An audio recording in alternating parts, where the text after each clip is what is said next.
ICDS কর্মীরা বিকাশ ভবনের সামনে অবস্থান বিক্ষোভ করছেন। এর আগেও একাধিক দাবি দাওয়া নিয়ে রাজপথে নেমেছিলেন তারা। তাদের দাবি 2019 সালে প্রমোশনাল পদে পরীক্ষা দিয়েছিলেন তারা, তবে অভিযোগ প্যানেলের নিয়ম না মেনে নিয়োগ করা হচ্ছে আইসিডিএস সুপারভাইজার পদে।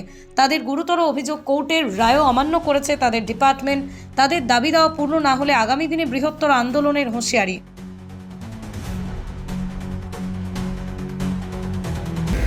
আমরা অঙ্গনওয়াড়ি কর্মী 2019 সালে যে ডিপার্টমেন্টের তরফ থেকে যে প্রমোশনাল অঙ্গনওয়াড়ি সুপারভাইজারের যে রিক্রুটমেন্টটা নোটিফিকেশন হয়, সেখানে আমরা অংশগ্রহণ করি এবং আমরা পরীক্ষায় পাশ করি।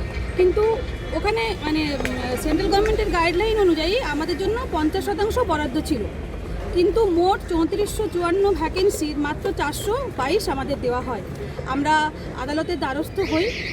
আমরা সেখানে প্রথমে সিঙ্গেল বেঞ্চ, পরে ডিভিশন বেঞ্চে আমরা জয়লাভ করি। আমাদের পক্ষেই 50% রায়টা এসেছে। মোট ভ্যাকেন্সির 1713 ভ্যাকেন্সি ওখানে বিচারপতিগণ আমাদের জন্য বরাদ্দ থাকবে বলে বলেছিলেন, অর্ডার করেছিলেন। কিন্তু সেটা আপনার 25 সালের জানুয়ারি মাসে। আর এখন 1 বছর হয়ে গেল, এনারা মানলেন না, সুপ্রিম কোর্টে গেলেন। ঠিক আছে, সুপ্রিম কোর্টে গেলেন, কিন্তু সেই বিষয়টা এখনও বিচারাধীন আছে। তার মধ্যেই ওনাদের নোটিফিকেশন ওয়াইজ সমস্ত ফিল আপ করে দিচ্ছে, নন জয়নিংদের দিয়ে দিচ্ছে, ইচ্ছে মতো যা খুশি করে ফিল আপ করে দিচ্ছেন, আমাদেরকে বঞ্চিত করে আমাদের ভ্যাকেন্সি।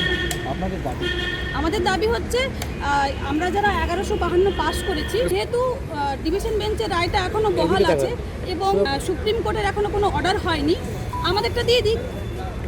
আমাদের যে 1713 ভ্যাকেন্সি বলেছে, তার মধ্যে 1152 আমরা পাস করে যারা আছি, তাদের বেশিরভাগ কর্মীর বয়স কিন্তু 58, 59 এরকম হয়ে যাচ্ছে, 50-এর বেশিরভাগ। তাহলে এই যে বছরের পর বছর ফেলে রাখছে, কেন রাখছে? একটা কর্মী সারা জীবনে একবারই সুযোগ পেয়েছে, সেই সুযোগটুকু ছিনিয়ে নিতে চাইছে। আনন্দ আর ভালোবাসার দীপ্তিতে গড়া সমুজ্জ্বল পরমা, ঠিক তোমারই মতো। শ্যাম সুন্দর কোম্পানি জুয়েলার্স, আগরতলা, উদয়পুর, ধর্মনগর, কলকাতা।